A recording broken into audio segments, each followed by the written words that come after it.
Hello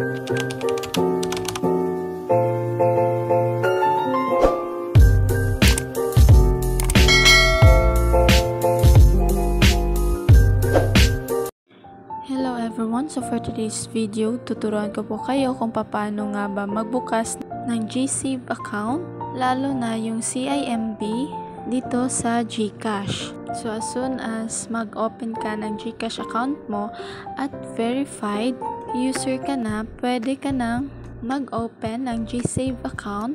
So ano nga ba ito?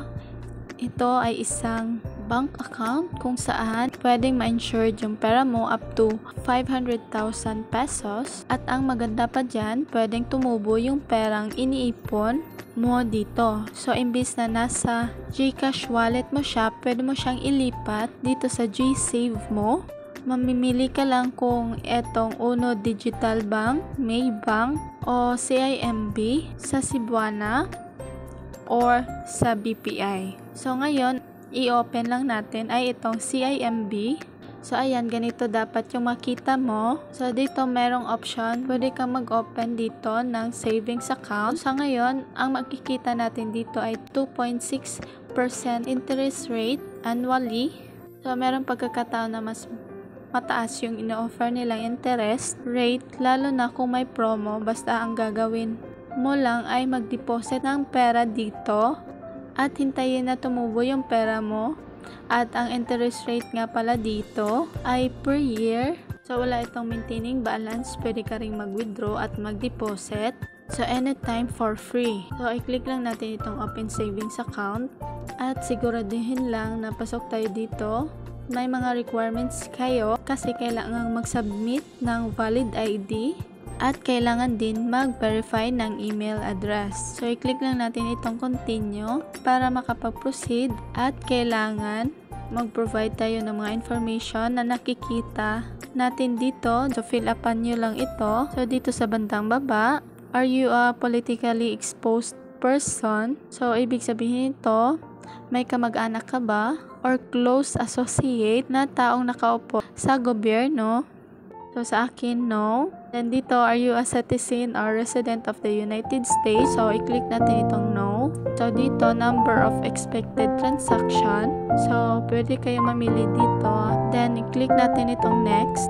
At this time, i-review mo lang yung pre-provide mo na information kanina. So, kapag okay na, kapag walang mali, pwede mo nang i-check itong I declare and i-allow mo lang ito para makapag-proceed ka na. So, meron din dito ang optional promos and offers.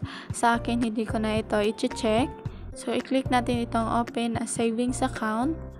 So, by the way, ito pala yung ating user agreement na pwedeng mag-pop up habang nag-agree kayo sa mga terms and conditions. So, ayan, hintayin lang natin ma-process. So, ayan ang nakalagay dito, savings account opening successful. So, ayan, dito i-open nyo lang yung savings account ninyo or yung CIMB ninyo sa GCash anytime. So, ayan, from here, pwede ka nang mag-deposito, pwede ka ring mag-withdraw, at pwede mo ring i-review ang iyong transaction history. Kung magkano nga ba yung lumabas o yung pumasok na pera sa GSave account niyo dito sa GCash. So, makikita din natin yung ating account number. Meron na tayong account dito sa CIMB dito sa ating GCash. So, yan lang po ang mga tips at paraan kung paano mag-open ng account dito sa CIMB dito sa ating GCash. So, dito na lang po nagtatapos yung ating video. Sana ay may natutunan kayo. So, kung nagustuhan nyo ang aking video, please don't forget to like, share, comment, and subscribe for more tips and tutorials. Thank you for watching. God bless and bye-bye!